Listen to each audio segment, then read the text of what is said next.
فقال النبي صلى الله عليه وسلم المؤمن مرآة المؤمن والمؤمن أخو المؤمن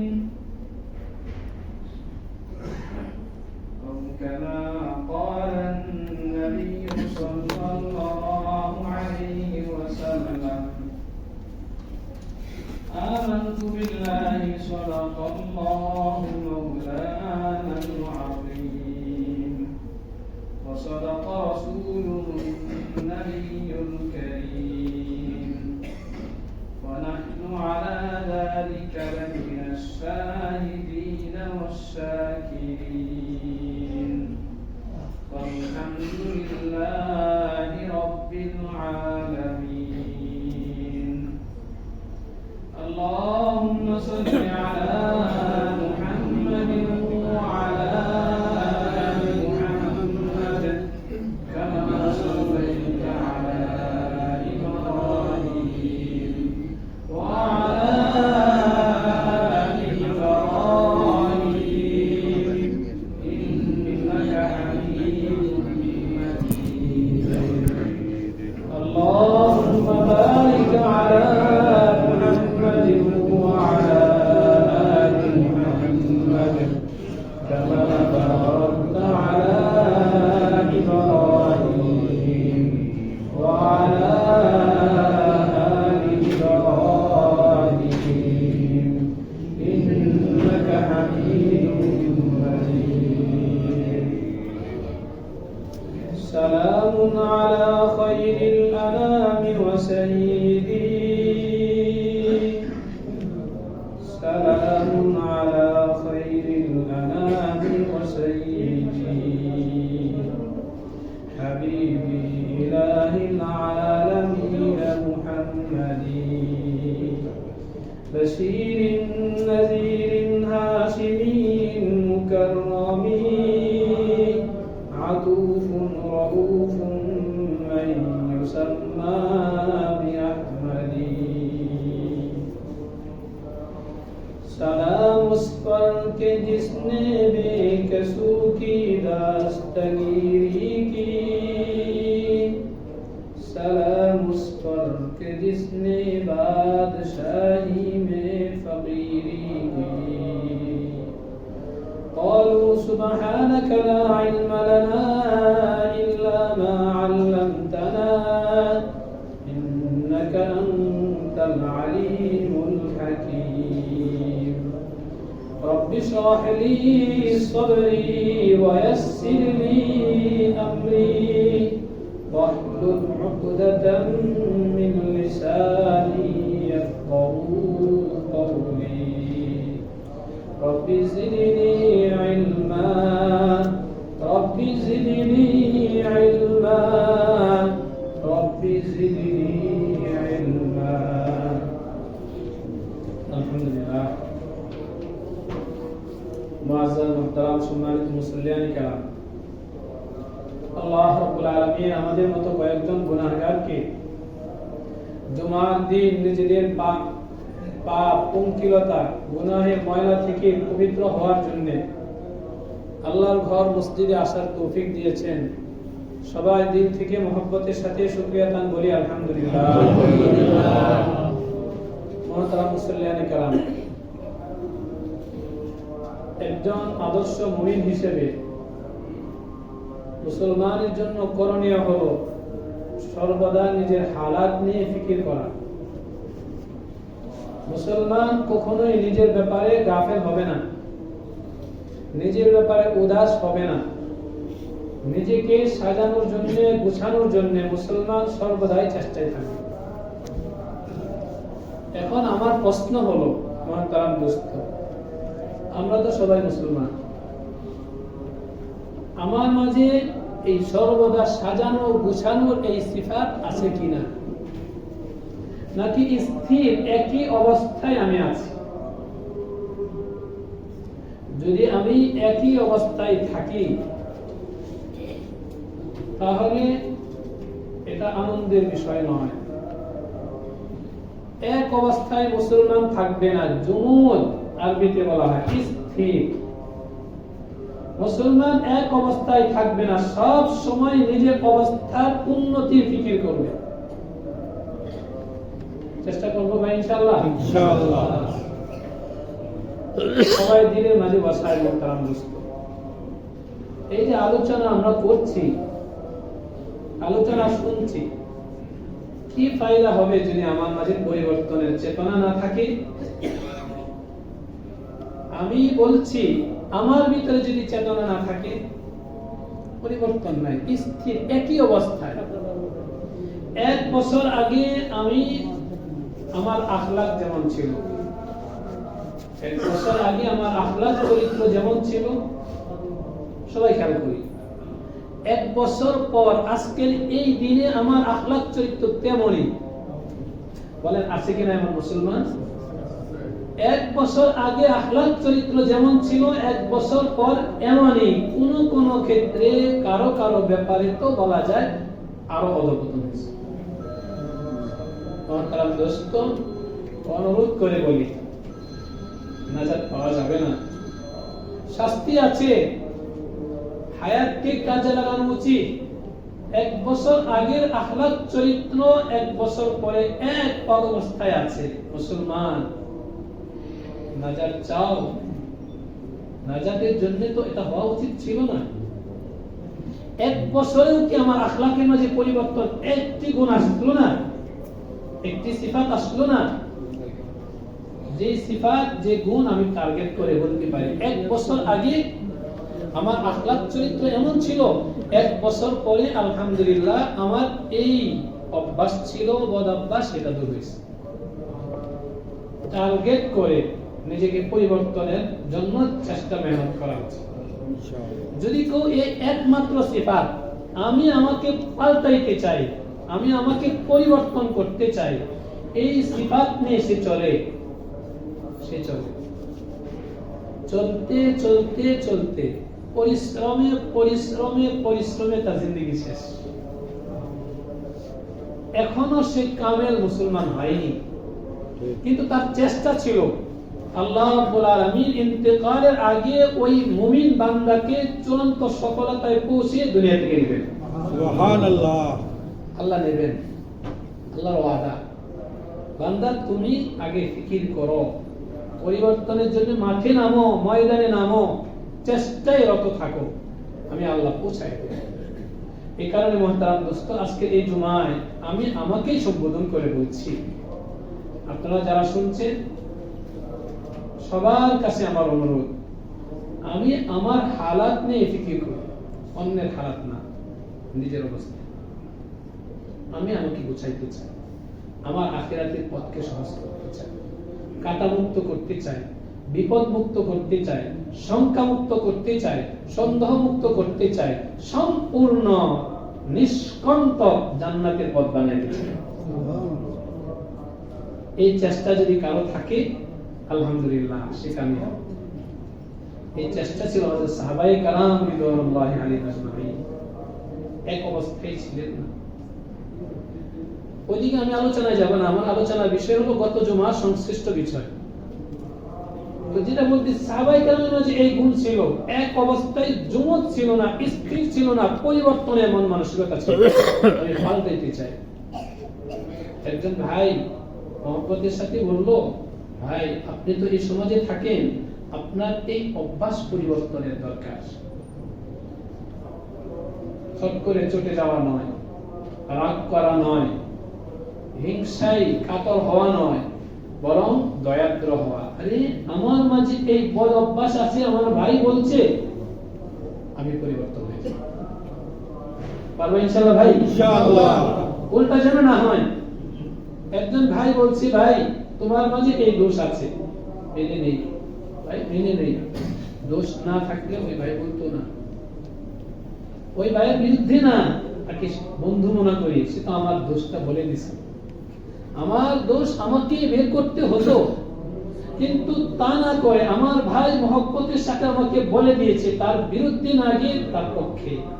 শুকরিয়া আদায় করা দরকার, আমার দোষ বলে দিয়েছে। কেউ দেখুক অথবা না দেখুক, নিজে নিজে চিন্তা করে আমি এই বদ অভ্যাস দূর করতে চাই। বদমেজাজি, অনেক রাগ করে, গুসা, অনেক গুসা আছে। মেহনত করি, চেষ্টা করি, পরিবর্তনের চেষ্টা করি। আফসোসের সাথে বলতে হয় আজকে আমার দোষ কেউ বলতে পারে না, আর কেউ বললে আমি মেনে নিতে পারি না, এই প্রবণতা আমার মাঝে আছে। বলেন আছে কিনা? আছে। আমার দোষ বললে কেন আমার গুসা আসে, আমার দোষ বললে কেন আমার রাগ আসে, কেন আমার জিদ আসে? আমার তার দোস্ত, রাগ, গুসা, জিদ আমার দোষের ক্ষেত্রে, কিন্তু কামিয়াবির কথা নয়, কামিয়াবির কথা। আল্লাহ রাব্বুল আলামিন আমাদের সবাইকে বোঝার তৌফিক দান করেন। আমিন। আজকে জুমার প্রথম সবক হলো আমি আমার হালাতকে পরিবর্তনের জন্য সিদ্ধান্ত নেই। আমি এক অবস্থায় থাকবো না, উন্নতির দিকে যাব। সারা জীবন মানুষ এক ক্লাসে থাকে না, ক্লাস উন্নত হয়, 1 ক্লাস থেকে 2 ক্লাস, 3 ক্লাস, ক্লাসের উন্নতি হয়। এক অবস্থায় কেউ থাকে না, আর যে থাকে তাকে মানুষ ভালো বলে না। ঠিক। 10 বছর মেট্রিক পরীক্ষা দিতেছে, পাস করে না, সেও এটা বলতে শরম পায়, আবার কেউ বললে সে দুঃখ পায়। ঠিক কিনা বলেন? তাহলে দুনিয়ার শিক্ষার ক্ষেত্রে, জ্ঞানের ক্ষেত্রে যদি আমি এক ক্লাসে থাকাকে নিজের জন্য অপমান মনে করি, আখলাক চরিত্রের প্রশ্নে আমি কেন এক অবস্থায় আছি? খুব খুব করে দিলের মাঝে বসায়, খুব করে দিলের মাঝে বসায় আমি এক অবস্থায় থাকবো না, উন্নতির দিকে যাব। তারজুন নাজাতা ওয়ালান তাসলুক মাসালিকাহু, তারজুন নাজাতা ওয়ালান তাসলুক মাসালিকাহু, ফাইন্নাস সাফিনাতা লা তাজরি ফিল লিবসি। অথই সমুদ্রের মাঝে সাঁতার জানা না ব্যক্তি পড়ে আছে, কুল কিনারা পাচ্ছে না, সে কি এমনি নিজেকে ছেড়ে দিবে? সমুদ্রের উত্তাল তরঙ্গের মাঝে সে কি এমনি ভাসবে? না না দোস্ত, ভাসে না।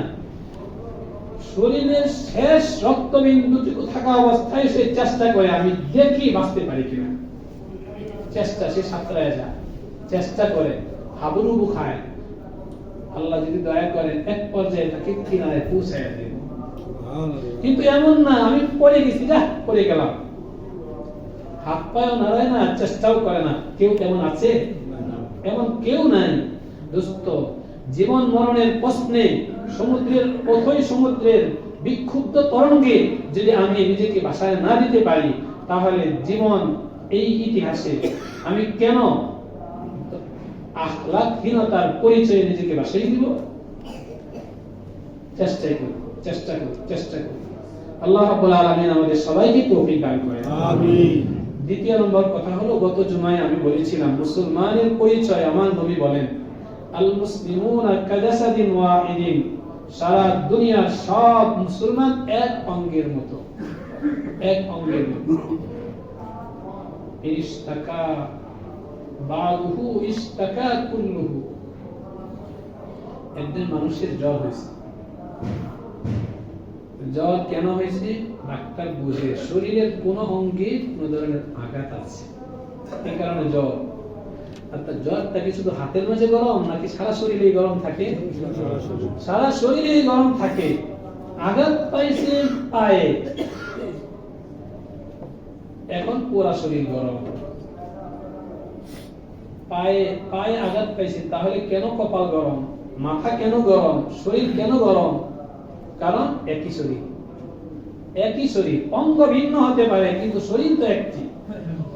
পা ভিন্ন অঙ্গ, মাথা ভিন্ন অঙ্গ, হাত ভিন্ন অঙ্গ, কিন্তু এক অঙ্গের মাঝে আঘাত লাগার কারণে পুরা অঙ্গ এর ব্যথা অনুভব করে। চোখ অশ্রু বিসর্জন দেয়, শরীরে কাঁপুনি আসে, মাথা ব্যথা হয়, অনিদ্রা, ঘুম আসে না। কেন? আমার পায়ে তো ব্যথা। ওই পায়ে ব্যথা, পুরা শরীর এই ব্যথাকে নিয়ে নিছে, ভাগ করে নিছে। আমরা সবাই এটাকে ভোগ করি। আমার নবী বলেন বোঝানোর জন্য, মুহতারাম দোস্ত, ওরা বিশ্বের সব মুসলমান, পৃথিবীর সূচনা থেকে নিয়ে শেষ পর্যন্ত ঈমানদার যত ব্যক্তি আসবে, আল মুসলিমুনা কাজাসাদিন ওয়াহিদিন, এক অঙ্গের মতো, এক অঙ্গের। আল্লাহ রাব্বুল আলামিন কোরআনে কারীমে বলেন, আমি যে আয়াত তেলাওয়াত করেছি এই আয়াত হলো সূরাতুত তাওবার ৭১ নম্বর আয়াত। আল্লাহ বলেন ওয়াল মুমিনুনা ওয়াল মুমিনাতু বা'দুহুম আউলিয়াউ বা'দ। মুসলমান নারী পুরুষ একে অপরের বন্ধু। সুবহানাল্লাহ বলি। সুবহানাল্লাহ। কেন আল্লাহ বললেন? যখন মোতালা করতেছিলাম খুব আশ্চর্য লাগলো, কেন বললেন? কোরআন আলে আল্লাহ কেন ঘোষণা দিলেন? ওয়াল মুমিনুনা ওয়াল মুমিনাতু বা'দুহুম আউলিয়াউ বা'দ। মুমিন মুমিনের পরস্পর বন্ধু কেন বললেন? এই কারণে বললেন, আমরা যদি বাস্তব অর্থে বন্ধু হতে পারি তাহলে মুমিনের সামনে কাফের শক্তি থরথর করে কাঁপবে। ঠিক। স্বয়ং খালিক কায়নাতের পক্ষ থেকে, আসমান জমিনের মালিকের পক্ষ থেকে মুসলমান এর পরস্পরকে ভাই ভাই বানিয়ে দেওয়া হয়েছে, বন্ধু বানিয়ে দেওয়া হয়েছে। সুতরাং আমার বন্ধু আছে আমার সাথে, আমার উপর শত্রুকে আক্রমণ করবে, সাথে বন্ধু আছে, শত্রুর সাথে দেখা হয়েছে, শত্রু আক্রমণ করতে ভয় পাবে, আরে ওর সাথে তো বন্ধু আছে, নীরবে একা যখন থাকে তখন তাকে আঘাত করতে হবে। সে কৌশল তালাশ করে, সুযোগ তালাশ করে, বন্ধু থাকা অবস্থায় আঘাত করে না, কারণ জানে এই বন্ধু থাকা অবস্থায় আঘাত করলে আমি পারবো না। আল্লাহ রাব্বুল আলামিন কোরআনে বলে দিয়েছেন মুসলমান সব হলো বন্ধু। সুতরাং কাফের শক্তি মুসলমানের উপর আক্রমণ করতে পারবে না, সাহস পাবে না, শক্তি হবে না, কাফের শক্তি পারবে না। এখন আক্রমণ করে কেন? যে আমরা আসলে বন্ধু হতে পারিনি। কোরআন বলছে, ঘোষণা দিয়েছে কোরআনে সূরাতুল হুজুরাতের 10 নম্বর আয়াতে আল্লাহ রাব্বুল আলামিন বলেন, ইন্নামাল মুমিনুনা ইখওয়া। মুমিন পরস্পর ভাই ভাই, ভাই। ফাসলিহু বাইনা আখাওয়াইকুম। ভাই ভাই ঘোষণা কোরআনে দিয়েছে, কিন্তু আমরা ভাই ভাই হতে পারিনি। ছিল এক সময় ছিল এই মুসলমান পরস্পর বন্ধু ছিল সাহাবায়ে কেরামের জামানায়, তাবিঈনে কেরামের জামানায়, খায়রুল কুরুনে ছিল, খেলাফতে রাশিদার যুগে ছিল। কোরআন যেমন বলছে তেমনই বাস্তবায়ন ছিল সমাজে, যার কারণে পুরা বিশ্বের মানচিত্রে একজন মুসলমান ওই সময় কেবলমাত্র নবী মুহাম্মদ সাল্লাল্লাহু আলাইহি ওয়াসাল্লাম। তার মেহনতে মুষ্টিমেয় কয়েকজন ঈমান আনছে। বদর যুদ্ধের ইতিহাসে 313 জন বদর যুদ্ধে শরীক হয়েছে। তাহলে আমরা বলতে পারি 313 জন হলো এক পক্ষ পুরা বিশ্বে, এর বেশি নাই। আর অন্য সর আরেক পক্ষে। তাহলে বলেন যুদ্ধে বিজয় কাদের হয়েছিল? মুসলমানের বিজয় হয়েছিল। কেন? মুসলমান এই 313 জন একটা অঙ্গের মতো ছিল। পক্ষান্তর কাফের শক্তি, পরাশক্তি, পারস্য শক্তি, রোমক শক্তি তারা এক অঙ্গের মতো না। যদিও শরীরে শক্তি আছে, কিন্তু পৃথক পৃথক শক্তি, এটা কোনো কাজ হবে না।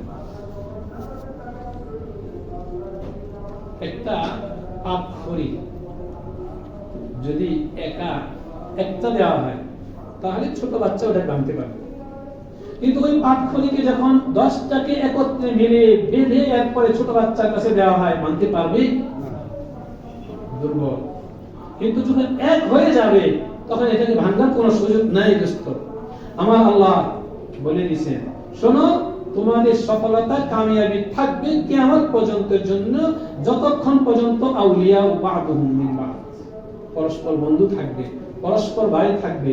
যখনই বিচ্ছিন্ন হয়ে যাবে, যখনই পৃথক হয়ে যাবে, পৃথকের মন মানসিকতা তোমার মাঝে আসবে, তখন ওই তোমাদেরকে ধরে ধরে জবাই করা হবে, মরণাস্ত্র তোমাদের উপর নিক্ষেপ করা হবে।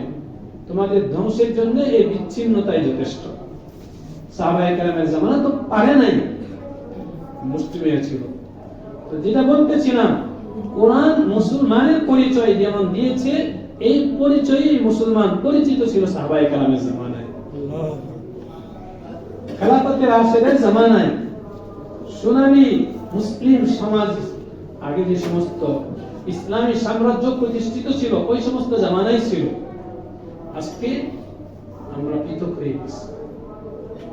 এই মিম্বর থেকে বলার অর্থ হলো, মহতারাম দোস্ত, পুরো বাংলাদেশকে আমি একত্রিত করতে পারবো না, আমরা পারবো না। কিন্তু আমরা আজকে এই জুমার সবক থেকে যদি সিদ্ধান্ত নেই, পৃথক আর থাকবো না,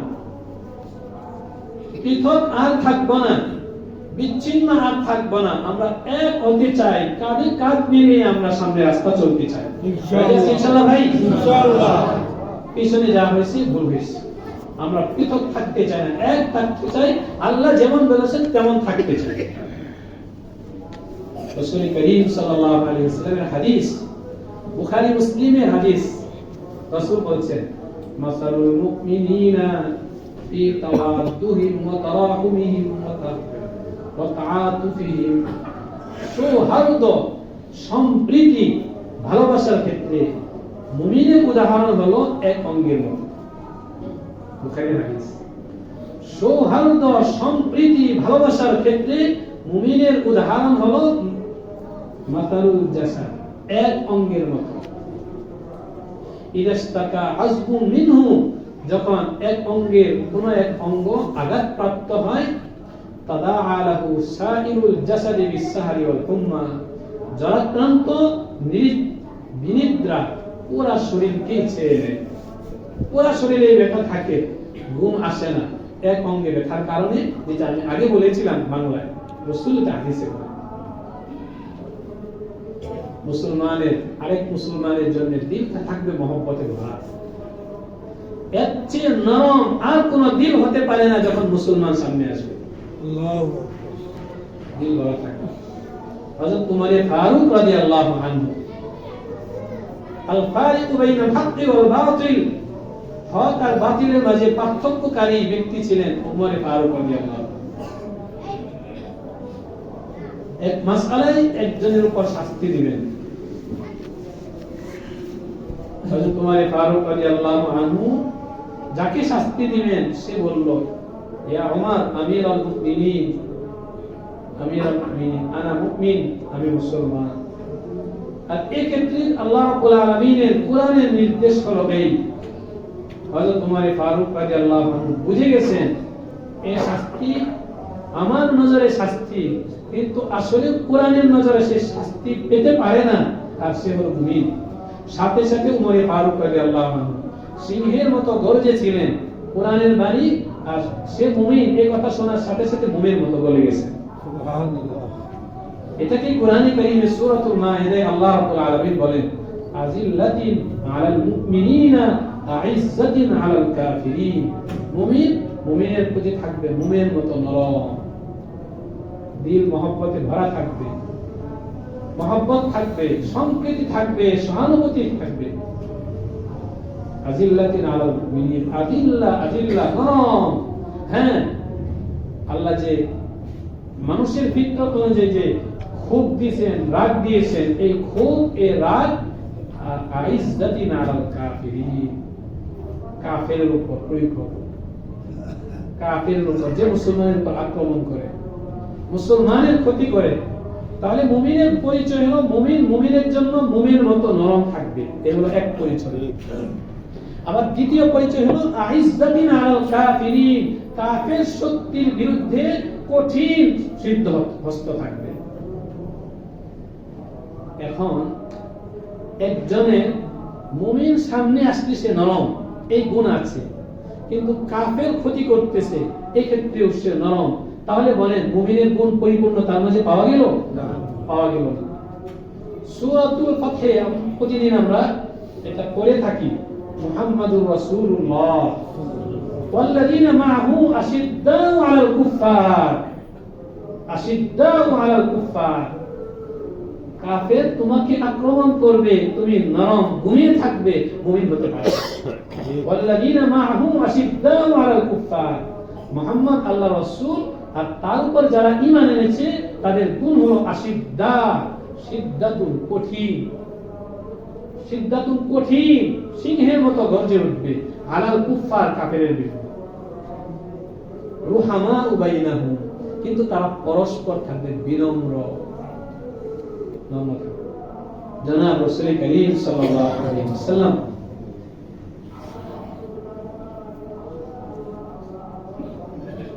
এটা বর্ণনা, বুখারীর বর্ণনা, রাসূলের কাপড়ের সংকট ছিল, কাপড়ের সংকট ছিল। এক মহিলা সাহাবী সে নিজের হাতে কাপড় তৈরি করে, কারুকার্য করে ওই কাপড় রাসূলের কাছে হাদিয়া এনে বললেন, ইয়া রাসূলুল্লাহ, আমি শুনছি, আমি জানি আপনার কাপড়ের সংকট আছে, এই কারণে আমি মহব্বত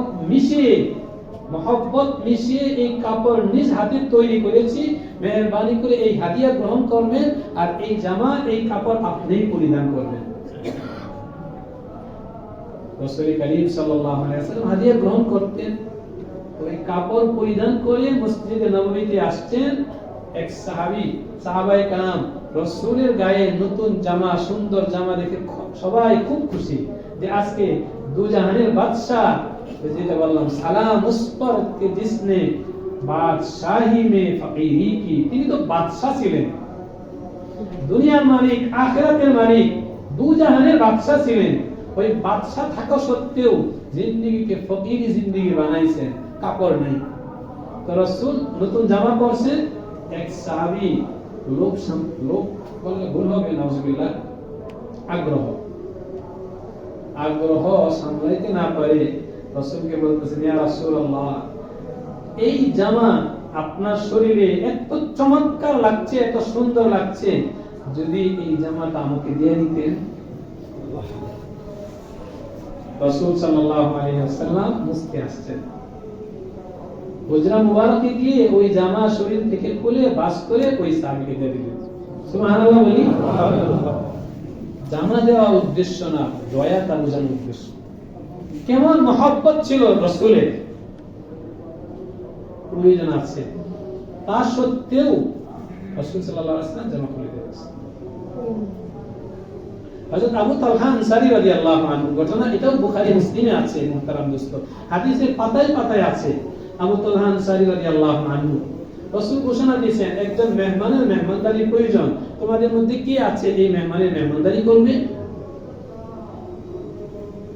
মেহমান, কার মেহমান? রাসূলের মেহমান, মুসলমান, অভাবগ্রস্ত। রাসূল ঘোষণা দিয়েছেন, আবু তালহা আনসারী রাদিয়াল্লাহু আনহু জানেন ওনার ঘরে খাওয়ার কিছু নেই, কিন্তু প্রতিযোগিতার প্রশ্নে হযরত আবু তালহা আনসারী রাদিয়াল্লাহু আনহু সাথে সাথে লাব্বাইক বলে বললেন, ইয়া রাসূলুল্লাহ, আমি এই মেহমানের মেহমানদারি করব। সুবহানাল্লাহ।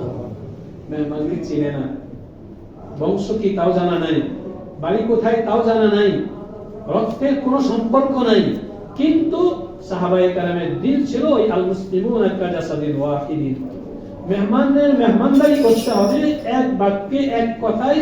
প্রতিযোগিতার প্রশ্নে আবু তালহা আনসারী রাজি হয়ে গেলেন। বাসায় নিয়ে যাওয়ার পরে স্ত্রীকে বললেন, কিছু আছে মেহমানের মেহমানদারি করার? স্ত্রী উম্মে সুলাইম রাদিয়াল্লাহু আনহা বললেন, সামান্য জিনিস খাবার আছে, তাও এই খাবার প্রস্তুত করা হয়েছে ওই নাবালেগ অবুঝ কয়েকজন শিশু আছে, এই বাচ্চাদের জন্য। আবু তালহা আনসারী রাদিয়াল্লাহু আনহু চিন্তা করলেন, রাসূলের মেহমান, মেহমানদারি তো করাইতেই হবে। স্ত্রীকে বললেন, কেমন ছিলেন স্বামী, কেমন ছিলেন স্ত্রী? স্ত্রীকে বললেন, কাজ করো, বাচ্চা এগুলিকে বুঝিয়ে বুঝিয়ে ঘুম পাড়ায় দাও। বাচ্চার খাবার, সন্তানের খাবার, বলেন আমরা এখানে যারা বাবা আছি, আপনার সন্তানের খাবার যদি আমি টেনে নিয়ে আসি, আপনার কাছে কেমন লাগবে? সন্তানের খাবার, সন্তানের মুখে খাবার দেওয়ার জন্য আজকে আমরা কত ধরনের বিষয়,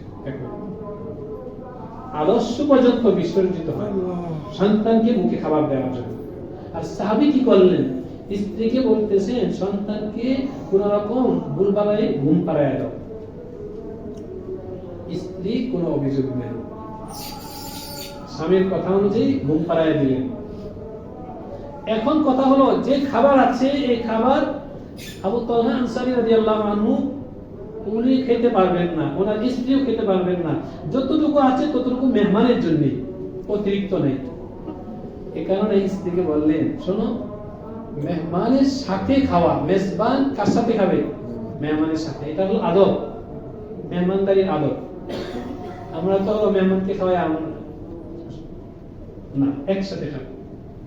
আবু তালহা আনসারী রাদিয়াল্লাহু আনহু স্ত্রীকে বললেন, যখন খাবার মেহমানের সামনে পরিবেশন করার জন্য আমরা নিয়ে আসবো, ওই সময় একটা সুতা করে লাইট বাতিটা নিভাই দেবে। আর ওই জামানায় এমন ছিল, বাতি নিভাইলে আবার কি করতে হবে, মানে এটা জ্বালানোর জন্য অনেক চেষ্টা করতে হবে। বাতি নিভাই দিয়েছেন, মেহমানের সামনে খাবার পরিবেশন হয়েছে, তৃপ্তি সহকারে মেহমান খাইলেন, মেহমান বুঝলেন মেহমানের সাথে মেজবানও খাচ্ছে। এই ঘটনা চলতেছে হযরত আবু তালহা আনসারী রাদিয়াল্লাহু আনহুর বাড়িতে। মহতারাম দোস্ত, ওই সময় কি রাসূল এই ঘটনা দেখছিলেন? রাসূল তো রাসূলের জায়গায়, কিন্তু রাসূল দেখেন নাই, অন্যান্য সাহাবীরা দেখেন নাই, আসমানের মালিক আল্লাহ রাব্বুল আলামিন সব ঘটনা দেখছেন। আল্লাহু আকবার। আল্লাহ রাব্বুল আলামিন এত খুশি হইলেন যে আল্লাহ বলতেছেন, আমি যে ঘোষণা দিলাম মুমিন মুমিনের পরস্পর বন্ধু, আল মুমিনু আখুল মুমিন, মুমিন পরস্পর ভাই ভাই, আরে এর বাস্তব চিত্র তো আবু তালহা আনসারী দেখিয়ে দিলেন। সাথে সাথে জিবরাইল আলাইহিস সালাতু ওয়াস সালামকে আল্লাহ রাব্বুল আলামিন রাসূলের কাছে পাঠিয়েছেন। রাসূলের কাছে পাঠিয়ে এই সবিস্তারে ঘটনা রাসূলকে জানানো হয়েছে। ফজরের সময় রাসূল করিম সাল্লাল্লাহু আলাইহি ওয়াসাল্লাম আবু তালহা আনসারী রাদিয়াল্লাহু আনহুকে দেখা মাত্রই বললেন, আবু তালহা, এটা না আকলা কি দরকার নেই। আবু তালহা আনসারী রাদিয়াল্লাহু আনহুকে বললেন, গত রাত তোমাদের স্বামী স্ত্রী আর মেহমানকে কেন্দ্র করে যে ঘটনা ঘটেছে, আমার আল্লাহ রাব্বুল আলামিন তোমাদের এই ঘটনার কারণে তোমাদের উপর খুশি হয়ে তোমাদের জন্য জান্নাতের ফয়সালা করেছে। সুবহানাল্লাহ। জান্নাতের ফয়সালা হয়ে গেছে। কোরআনে কারীমের আয়াত নাযিল হয়েছে, ওয়া ইউসিরুনা আলা আনফুসিহিম ওয়ালাউ কানা বিহিম খাসাসা। ইতিহাস রচনা করলেন আবু তালহা আনসারী রাদিয়াল্লাহু আনহু। এমন ছিল মুমিন মুমিনের প্রতি ভালোবাসা, মহব্বত। মহতারাম দোস্ত, আজকে আমরা এই আদর্শ থেকে সরে গেছি। এই উপমহাদেশে ইংরেজ 200 বছর রাজত্ব করছে, তারা তাদের ফিকির এই জায়গা দিয়ে গেছে। ইংরেজ থাকতে পারে নাই, এই উপমহাদেশে থাকতে পারে নাই, একটা সময় নেতৃত্ব রাজত্ব করার পরে চলে গেছে, কিন্তু ইংরেজরা তাদের কৃষ্টি কালচার ফিকির সবকিছু আমাদেরকে দিয়ে গেছে। আজকে মেহরবানি করে কেউ মনে কষ্ট নেবেন না, আজকে আমি নামে মুসলমান, আমার অফিস চলে ইংরেজদের সাজানো পদ্ধতিতে। আমি মুসলমান, আমি চলি ইংরেজদের দৃষ্টিভঙ্গিতে। একবারও চিন্তা করি না আমি যে দৃষ্টিভঙ্গি লালন করছি, এই দৃষ্টিভঙ্গিকে আল্লাহ আল্লাহ রাসূলের নাকি ইংরেজদের। রাসূল করিম সাল্লাল্লাহু আলাইহি ওয়াসাল্লাম একসাথে এক প্লেটে বসে হযরত বেলাল রাদিয়াল্লাহু আনহুকে নিয়ে খানা খাননি? তাহলে আমি অফিসে এমডি হয়ে কেন আমি আমার কর্মচারীদেরকে নিয়ে একসাথে খানা খেতে পারি না? এটা হলো কাউকে অ্যাটাক করার জন্য না। মহতারাম দোস্ত, রাসূলের আদর্শ তো সেটা, মুসলমানের ভিতরে কোনো বিভেদ থাকবে না, পার্থক্য থাকবে না। আল মুমিনু আখুল মুমিন, মুমিন মুমিনের ভাই। এখানে পদ দেখার কোনো বিষয় নেই, কে আমির কে প্রজা এটা তো দেখার বিষয় না। আল্লাহ তো এটা বলেন নাই। আল্লাহ তো বলছেন আল মুমিনুনা বা'দুহুম আউলিয়াউ বা'দ, পরস্পরের বন্ধু। তাহলে আমরা কেন এই ডিবেট করি, পার্থক্য কেন করি? আমি আমার কর্মচারীর সাথে একসাথে খানা খাইতে আমার প্রেস্টিজে লাগে, বিবেকে বাঁধে, শরম লাগে। দোস্ত, তাহলে কি ইংরেজের বানানো এই পদ্ধতি আমার কাছে ভালো লাগলো? আমাদের আখলাক চরিত্র তাই বোঝা যাচ্ছে। আমরা এই আদর্শচ্যুত হওয়ার কারণে, ইংরেজদের ফিকিরমান হওয়ার কারণে আজকে বিধর্মীদের আক্রমণ, ইসলামের শত্রুদের আক্রমণ মুসলমানের উপর আসতেছে। যদি মুসলমান এখনো সজাগ না হয়, মুসলমান যদি তার আসল আদর্শে যদি এখনো ফিরে না যায়, মহতারাম দোস্ত, আজকে আমরা শান্তিতে আছি, আমাদের উপর কেউ আক্রমণ করতেছে না, কিন্তু এই মসজিদের মিম্বর থেকে কোরআন হাদিসের আলোকে আমরা বলতে পারি, যদি মুসলমান সচেতন না হয় তাহলে এই অবস্থা মুসলমানের থাকবে না, আরো অবনতি করবে। সুতরাং আসেন, ইংরেজদের বানানো পদ্ধতি, রীতি নীতি, ইংরেজদের বানানোর কলাকৌশল সবকিছুকে পদাঘাত করে আল্লাহ আল্লাহ রাসূলের নীতি আদর্শকে আমরা সমাজে বাস্তবায়ন করি। আল্লাহু আকবার। আর ইনশাআল্লাহ ভাই, ইনশাআল্লাহ আল্লাহ রাব্বুল আলামিন আমাদের সবাইকে তৌফিক দান করে। আমিন। মুসলমানের যে আদর্শ আখলাক হওয়া উচিত, আল্লাহ রাব্বুল আলামিন আমাদের সবাইকে ওই আখলাক আদর্শ নিজেদের জীবনে বাস্তবায়ন করার তৌফিক দান করে। আমিন। এই ক্ষেত্রে কেউ যদি আমাকে ভুলিয়ে দেয়, বলে দেয় তোমার যে ফিকির, এই ফিকির ইসলাম সমর্থন করে না, তাহলে যেন আমি জিদে না যাই, বরং ঠান্ডা মাথায় চিন্তা করি, বলা ছাড়াই তো চিন্তা করা দরকার ছিল আমি যে ফিকির লালন করছি এই ফিকির কি ইংরেজদের নাকি আল্লাহ আল্লাহ রাসূলের? যদি ইংরেজদের হয় সরান, আল্লাহ আল্লাহ রাসূলের ফিকিরকে সামনে আনেন। কামিয়াবি আপনার পদচুম্বন করবে। একজন ব্যক্তি যদি আমির হয় আর ওই তার নেতৃত্ব প্রতিষ্ঠা করে ইংরেজদের ধ্যান ধারণায় তার ইমারত থাকবে না। আর যদি তার ইমারত পরিচালিত হয় আল্লাহ আল্লাহ রাসূলের ফিকিরে, তাহলে দুনিয়ায় শত্রু থাকতে পারে, ডানে বামে মানুষ সেকেলে বলতে পারে, প্রাচীন বলতে পারে, গেইয়া বলতে পারে, কিন্তু মাতারাম দোস্ত আপনার নেতৃত্ব স্থায়ী। ইনশাআল্লাহ আল্লাহ রাব্বুল আলামিন আমাদের সবাইকে বুঝবার তৌফিক দান করুন। আমিন। আমিন ওয়া আখিরু দাওয়ানা আলহামদুলিল্লাহি রাব্বিল আলামিন। গত জুমায়